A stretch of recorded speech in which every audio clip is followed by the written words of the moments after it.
right, so short selling. Let's get into today's lesson.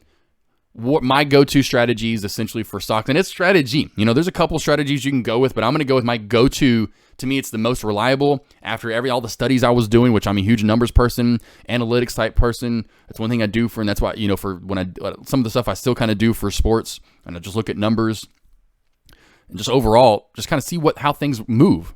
And that helps a lot with shorting stocks, obviously with buying, but that's what it kind of came to a few months ago.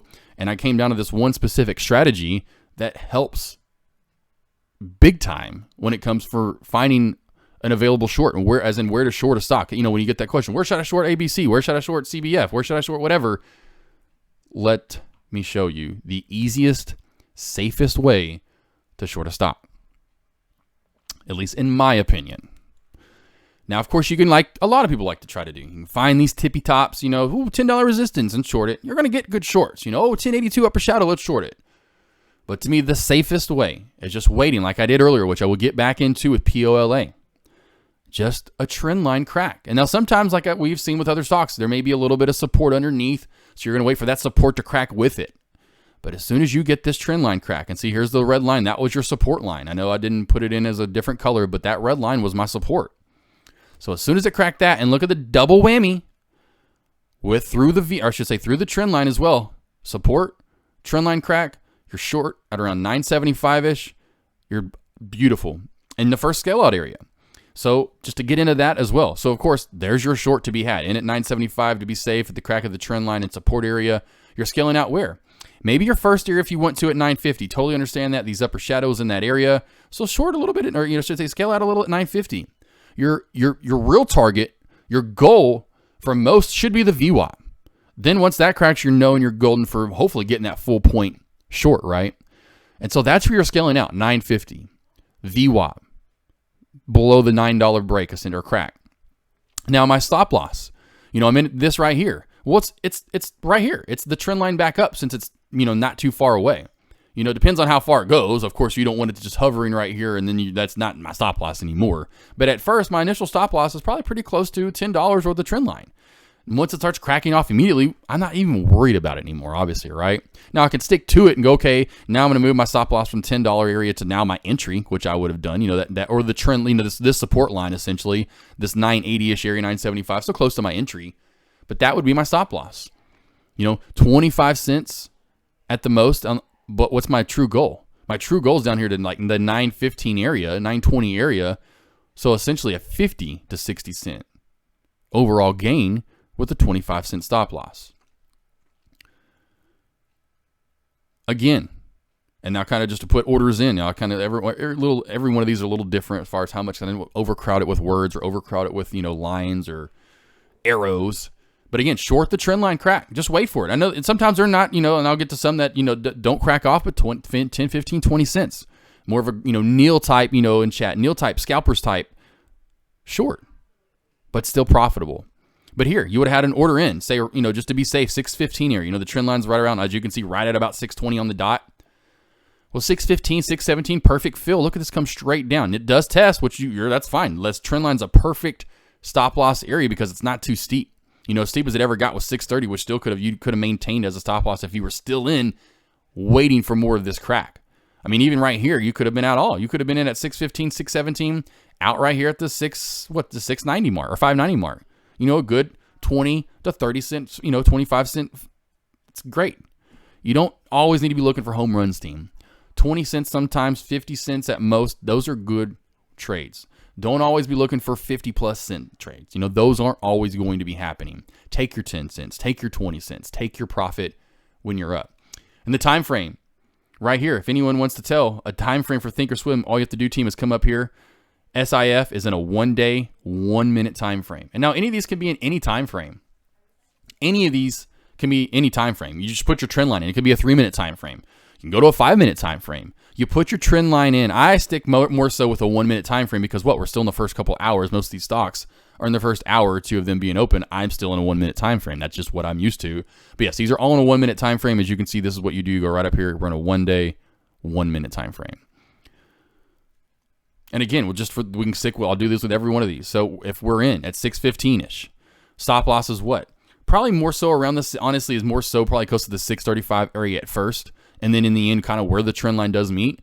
And then you're scaling out along the way. I mean, you're scaling out maybe at 6. You're scaling out right here. Below this, define your support areas below. Don't let this, scare you out, knowing that this is just barely over your entry. Maybe if it breaks, and keep this in like I would, the trend line up. Going, if this cracks or breaks through that trend line, old trend line back up again, and it starts testing that VWAP, this area has to be your stop loss. Like I was saying right there, that wedge, which comes over perfectly to it, that was your stop loss. So stick to it. Stick to your trade. Stick to your plan. Again, this one isn't a big mover, right? SENS. Remember, we've traded SENS recently. We've looked at SENS today, right? SENS before, which is crazy to think this is a few days ago before, or this is actually back in, I forgot, this is actually December the 24th. So here we go, back on December the 24th. Crazy to think we've been playing SENS that long, team. SENS, remember? That's how long we've been kind of rehashing this play. Trend line, though. Right about the 108 area for the crack, right? Perfect area for a crack. 108, perfect. Kind of hovers there and then boom, finally cracks. And then what? You want it to crack through the VWAP. Now, it's one of those ones where support's really close by, so you have to keep an eye on it for that it doesn't bounce back up on you. But once it cracks through that VWAP, your first area is that $1. $1 is that's your main first goal. Now, yes, if you want this to, again, fail at the V, do this type number and wait. It's a slower mover. I mean, you've got to wait almost 2 hours essentially for this move to get over to here. What's that? Literally right at 20 cents. 20 cents for 2 hours. It's a slower mover. As you can tell, it's sometimes barcodey, but still a beautiful short to be had. And again, I guess, like I said, keep going through each one of these. I keep kind of forgetting. You're in at 108. Your stop loss, or my stop loss, would probably have been right here at these tip tops, 113 to 115 at most. Because your first goal, that's why, because you're in at 108, so 113 to 15 is about 7 cents, right? Your first goal is at $1. So that's not, 1 to 1-ish area. So that's why you kind of want, it's not the best of, trade, right? It's not the best risk versus reward, but still short to be had. Now, beautiful short to be had, right? Kind of like I was doing the other day, and I'll do this, this is back on the 24th as well when I went live for Deck on, when I had to fill in a little bit later, or came in a little bit later, but on New or Christmas Eve. Look at these, especially these trend lines, team. I want to say that as well. Notice when these trend lines are about 2 hours long, 8:45 to about 10:45, close to it, over an hour and a half. Over an hour is the main thing. Those trend lines usually bode well for great trend line short cracks. As you can see, you're going to short right here at the crack of the trend line. Your first area to short is going to be where? Or I should say to scale out is into this little lower shadow, upper shadow area. So fine if you were, short in the first little area scaled out in, so you're short here at 415-ish. That's about the, 410. Well, it's above 410. So about 415 would be where you'd be short, 415 to 413-ish. And then your first scale out zone's around the $4 mark, right above it even. And that's fine. You're going to want to take maybe a little bit of profit there. You don't have to, but that's probably where I advise at least, locking in some. And then look, then you really have a good golden area. And that's why I put these green lines in. And I could have moved the green line up to this area, right? But right here is where I put the green line in because that's where it did finally bounce. And then again, where? The VWAP. So know those areas of support below when you come down on a short. That's where you need to scale out. Same like I did the last time on, yesterday with scaling, when I was talking about the scale out lesson. That same thing on the way up is the same thing on the way down. So on the way up, you're finding resistance to scale out into. You're selling your shares. Same thing on the way down. You're finding support that it may bounce at, and that's where you're going to scale out at.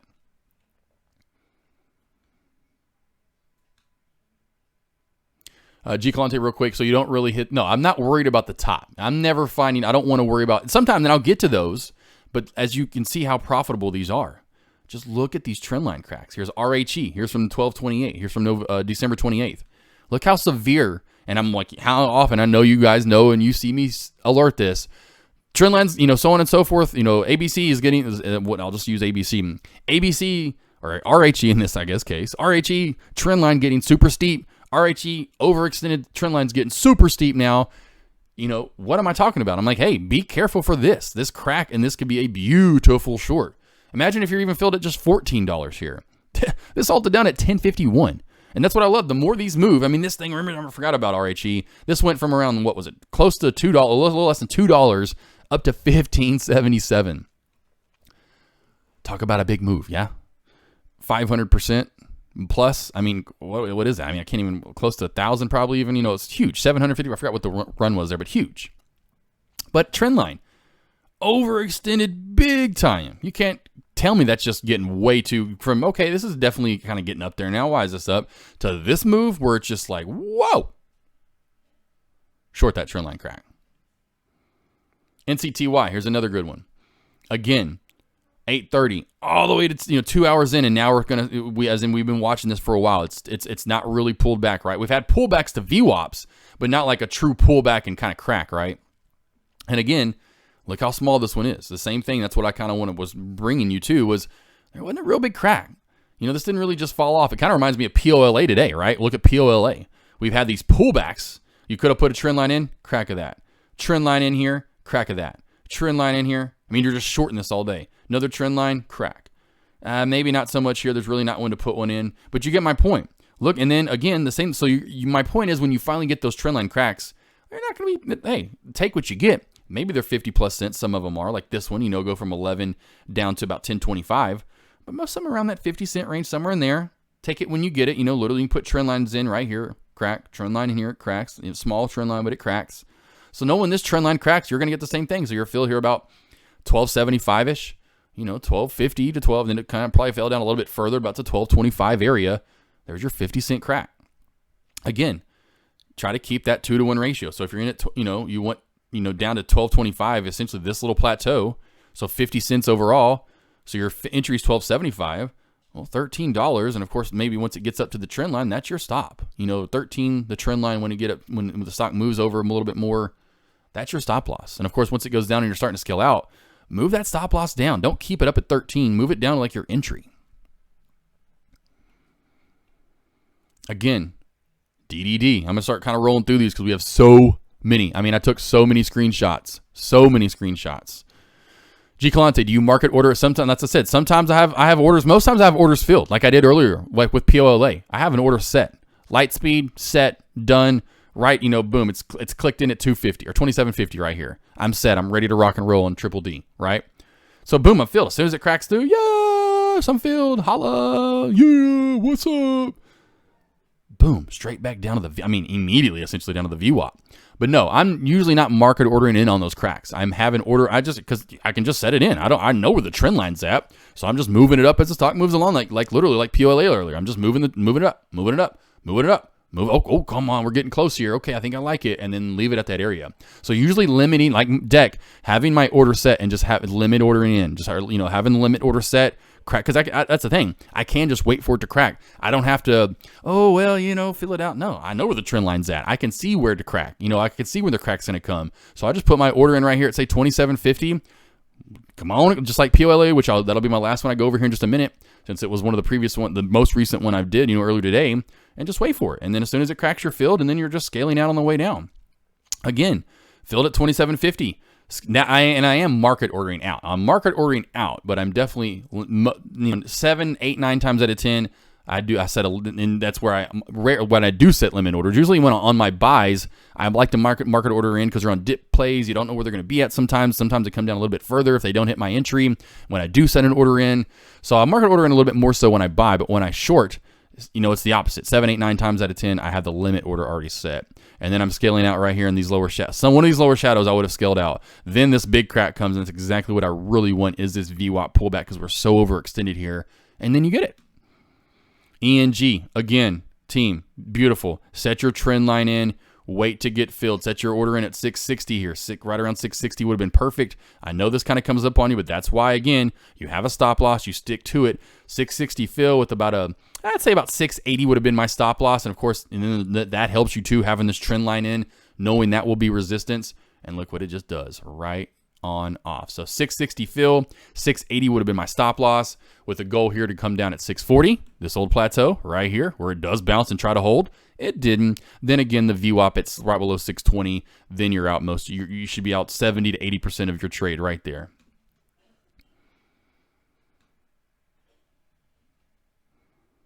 Sun W, like I said, I'll just kind of scroll through these. Here's from January the 12th. Now we're kind of working our way back to present time, right? Sun W, this is just from earlier this week. Again, Look at the crack of the trend line. You're in about 950, right at about 950, right? Right around that area. Just slowly but surely cracking on back. And again, scaling out into old support areas where they could bounce. So right here, probably around the 920 area, VWAP area, so on and so forth. Your stop loss, you're in at 950. Tip tops right here, 970, 975. That's got to be your stop loss with this trend line. But crack of the trend line team. Here's the OEM, ZOM. Remember ZOM the other day? Look how just almost horizontal this trend line is. It's almost even, goes about side to side, just literally from left to right, like the VWAP, as in it hardly even moves, as in there's not much of an incline to it. But still yet, when it cracks both of those, and remember I alerted this the other day because I did, look at the short to be had. Now, yes, only 15 cents or so at first. I think it cracked off more, but a beautiful short of the trend line team. I can't stress it enough. Put your trend lines in. The more they last, the longer they last, and the more they test and don't push. These last, look how long this lasted. From in the morning, this is at 8, this is 30 or 15 minutes after the bell opened, literally until power hour. This 14 o'clock, that means 2 p.m. Central Standard Time, so 3 p.m. Eastern Standard Time, so an hour before the bell rings for the closing bell. I've hardly ever seen a trend line last that long, and this is in a 3-minute time frame. This one actually isn't a 3-minute time frame because it's so long, and look how beautiful the trend line crack is. I love it. It's so, literally so safe, so profitable, and just scale out in to your support areas below. I mean, I can't stress it enough. I mean, look at this crack. Of course, like I said, the more stock moves, just remember this is GME's move from 20 to almost 40. Well, hello, it's moved $18. I mean, you're going to get a crack of dollars, you will, I promise. So you're in here at, say, 37, 36, or 35.75, somewhere in that area, right around here. A true nice crack. True. I mean, we get dollars out of that. Sava, SAVA, same thing. I think this was just from, was it 2 days ago now? Crack of the trend line. Scale out into support areas. Look at this little shelf sandwich, upper shadow. Lower shadow, lower candle essentially. Right here is where it's going to bounce at, somewhere in this area. Scale out there. Scale out at the VWAP. And then here, I couldn't find one because this is more of a deck. But remember, overextended runs. This is kind of like a daily chart, right? Or even intraday. That's why I didn't put it, anything on here. 875. 875. Every time at 875, hello, shorted at 875. Every time it hits 875. It's going to fail. It's just kind of in the mold to do. That's what it's doing. That's what it's showing you in the past history. So yes, you find tops. You find those tippy tops. Oh, wow. Go, $10. Ooh, $4.50. That is a strong resistance, whatever it may be. Find those and short those areas if you get a chance. And now just back real quick to kind of end the lesson off right here in chat. Let's get to it. POLA, as this does continue to climb. Earlier on in the morning, right here, we put the trend line in. Remember, team, exactly what I wanted? The trend line right here. And then it cracked. And you could have been in short there. And that's why I wanted that's why I was like, I think if we just would have been in from the trend line crack from the get-go, you still would have been good. So I could have been in here at like 13.15 and look at the fall. So there's that trend line, right? So then we cracked that trend line. And remember, that was the one I was like, I could have got in. Yada, yada, yada. Didn't. Okay, well, whatever. So I didn't. So now we've got to change the trend line. But again, could have been in short there at 13.20, even 13.20, right around 13.20. You were golden. Well, not now, but earlier, certainly so. So that cracks, and now we have a new trend line forming right here, right? And so I'm waiting for this to crack. I'm just waiting. Move this back over a little bit better, match up. There we go. So this trend line. So when this cracks, and this is kind of the wedge, remember it's getting tighter and tighter and tighter, and this cracked right here, the support line, beautiful trend line crack through the support two, and then down you go. Beautiful short right here. This was my short from earlier. Trend line cracks. Put your trend lines in, team. As long as they're right on par, and they should be, as long as we've studied trend lines enough, they should be pretty easy to put in. As long as you follow how I'm putting them in, trend line cracks are by far one of the easiest and most reliable shorts to be had.